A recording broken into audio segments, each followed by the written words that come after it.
Good morning, animal communicators. I am still reveling in the absolute awe and proudness, if that's such a word, of working with students on my programme last night. We were all working together on a really complex and also extremely sensitive behavioural issue with a dog, and we all worked together as a group, communicating with beautiful Luna, finding out what was at the root cause of her behaviour. And I watched as every single student followed textbook teaching of mine, so they knew what lines of inquiry to follow, which ones to dismiss, but most of all they were able to get to the root cause of Luna's behaviour, which then allowed us to be able to offer suggestions, solutions and options for the guardian. As I said, it was a very complex case, a very sensitive one as well, and one that really had everybody's heartstrings really pulled. So this is really just a shout out for those students and how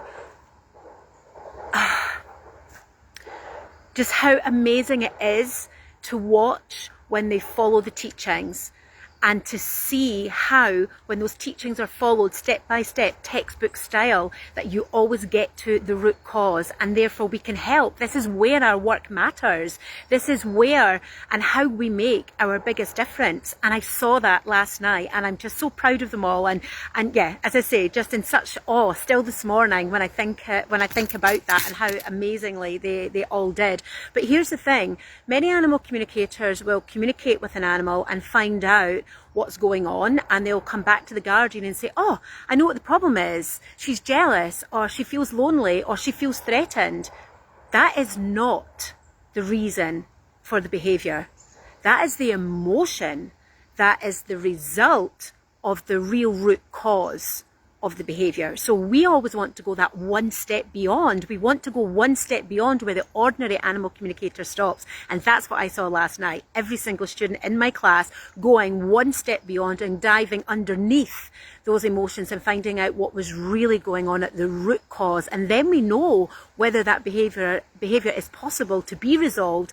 And in this case that we were working with last night, not looking like the behaviour actually can be resolved because of the depth of the root cause of the issue. But we still managed to find a workaround, so there's options for the guardian and for the dog.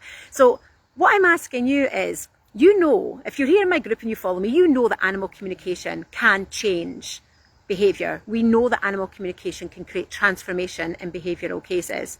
But what I want to ask you is, are you going far enough? Are you digging deep enough in your work with animals on tricky, complex behaviour?